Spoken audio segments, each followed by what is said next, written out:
Out here, people see what they want to see. An old farmhouse. Quiet land. A man who keeps to himself. They thought I was just a farmer. Easy to pressure, easy to remove. That was their first mistake. They showed up early one morning. Clean suits. Confident smiles. Holding papers like they already owned the place. Violation notices. Land claims. Warnings about seizure. They came prepared, but I didn't argue. Didn't react, because I already knew how this would end. They said my farmhouse violated HOA expansion plans. Said this land would be reclaimed. Like I didn't belong here. So I asked one simple question: under whose authority? They proudly showed their credentials, names, titles, signatures. They thought that was enough, but paperwork only matters when it carries real power, and theirs didn't. They started walking around my land, taking pictures, measuring everything, acting like it was already theirs. That's when I made a call. Not to argue, not to complain, but to remind them who they were dealing with.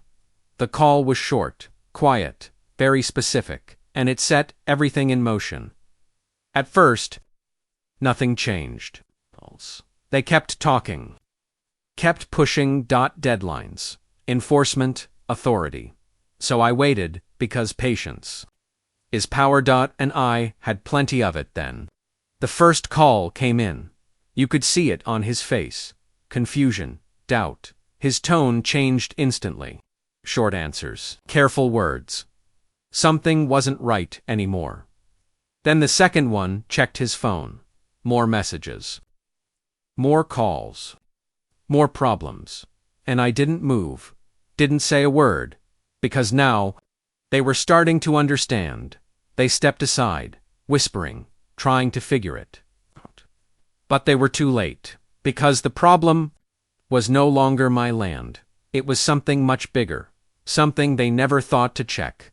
And that's when I stood up. Not as a farmer, but as the man who owned their future. They watched me walk toward them. Something had changed. They could feel it, but they didn't understand it. Yet the call wasn't just a call. It was a warning from someone higher up, someone they actually listened to. I stopped right in front of them. No rush. No anger, just control. Now the confidence was gone, replaced by hesitation. Because authority only works when it's real. I asked for the papers again, same ones they waved around earlier. This time, they handed them over without a word. I looked through every page, every signature, every claim. And then I smiled. Interesting, I said, because they missed one detail. The most important one. Now they were listening. Carefully, no interruptions. No arrogance left. I pointed toward their neighborhood. Those perfect houses, clean streets, controlled lives. Beautiful place, I said. Expensive to. They nodded. They're still confused. Then I asked, do you know who financed it? They didn't answer, because they didn't know, and they never thought to check. I handed the papers back, calm/steady. Unshaken. I do. And suddenly, they were very interested. You could see it hit them. Slow at first. Then, all at once, the realization, I don't just live here, I told them. I own something far more important. No more threats. No more demands. Just silence. That heavy silence. That neighborhood. Every house in it.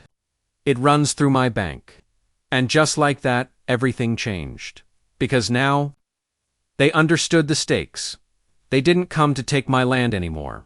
They came face to face with the man who could take theirs, and who could take theirs.